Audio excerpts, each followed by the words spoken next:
देसी हेल्थ गुरु की तरफ से तमाम सामीन को अस्सलाम वालेकुम।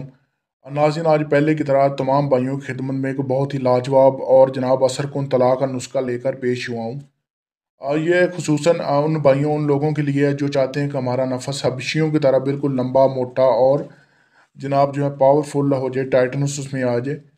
उनके लिए ये बहुत ही अहमियत का अमल तला है। नाज़रीन, जिसके लगाते ही आप जनाब जो है कुव्वत और पावर का तमाशा देखेंगे, आपसे बिल्कुल बर्दाश्त नहीं होगी और नफस आपका पहली रात में जनाब जो है ना इतना वो पावरफुल और असरकुन हो जाएगा कि आप वाकई सुबह उठ के देखेंगे तो आपकी सलवार में जो है ना बिल्कुल एक नई तीसरी टांग नज़र आएगी। तो इसी से आपकी खिदमत में नुस्खा पेश करूं तो आप लोगों से, आप भाइयों से गुजारिश है कि देसी हेल्थ गुरु को लाइक, सब्सक्राइब और शेयर करें। और जब नाज़रीन आप तला यूज़ करेंगे तो उसके बाद आप कुदरत का तमाशा देखेंगे और उस तला की पावर का असर देखेंगे। तो ये आज तक आपने ना किसी से तला सुना होगा, ना देखा होगा, ना आपने इस्तेमाल किया होगा। इतना ये असरकुन तला है। इसकी तरतीब नाज़रीन ऐसे है, इसके इस्तेमाल का तरीका ऐसे है कि आप बिल्कुल हैरान हो जाएंगे। इसी के साथ आप भाइयों की खिदमत में नुस्खा पेश करता हूँ। नाज़रीन, आपने दालचीनी तीन माशा लेनी है, कबाब चीनी 3 माशा लेनी है, करा 3 माशा लेना है, पोस्ट बी कनीज सफ़ेद 3 माशा आपने लेनी है। इन तमाम चीज़ों को नाज़रीन आपने हमन दस्ते में थोड़ा थोड़ा हल्का हल्का इनको जदोकूब करके हल्का हल्का इनको जो है ना कूट के आपने इसको 1 सेर 1 किलो पानी में नाज़रीन आपने 24 घंटे के लिए भिगो देना है। 24 घंटे के लिए किसी पतीली किसी बर्तन में आपने इन तमाम चीज़ों को पानी में भिगो देना, ऊपर ढक्कन दे देना अच्छे तरीके से। और तकरीबन नाज़रीन कुछ 5-6 घंटे बाद आपने इन चीज़ों को तमाम को हाथ से हिला के फिर नीचे पानी में डुबो देना ताकि उसका अच्छे तरीके से पानी में हल हो जाए, पानी में गिली हो जाए, खुश्क ना हो।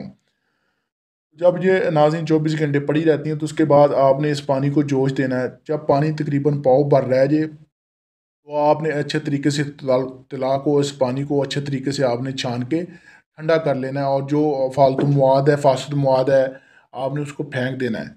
उसके बाद नाज़रीन आपने इसमें तकरीबन आधा पाव तिलों का तेल शामिल करना है। इस तेल में, इस पानी में आपने आधा पाव तिलों का तेल शामिल करके इसको फिर से दोबारा जोश देना है। और जब आपको पता चल जाए कि पानी जल गया, बिल्कुल तेल रह गया है, तो नाज़रीन उसके बाद आपने इसको अच्छे तरीके से एहतियात से नीचे उतार लेना है और किसी ड्रापर में आपने महफूज करके रात को नाज़रीन आपने तकरीबन 6 कतरे नफस के ऊपर नीचे लगा के आपने हशफा और सेवन को बचाना है।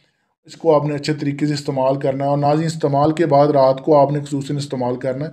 उसके बाद आपने शापर को अच्छे तरीके से नफस की जड़ के ऊपर, बांध के ऊपर आपने अच्छे तरीके से पट्टी कर देनी है ताकि नफस में जो है बिल्कुल पानी और हवा बिल्कुल उसमें से गुजरने का नाम ना ले।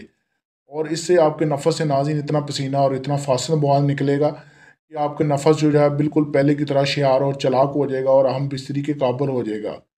और सुबह जब नाज़रीन आपने उठ के पट्टी खोल लिया तो आपने गर्म पानी से इसको नफस को वाश करना है। ठंडे पानी से आपने इसको वाश नहीं करना, ना ठंडा पानी इसके ऊपर फेंक देना है, वरना आपकी नफस की रगें पहले की तरह सुकड़ जाएंगी। इसी के साथ आप लोगों से, आप भाइयों से इजाज़त चाहता हूँ। अल्लाह हाफ़िज़। अल्लाह ने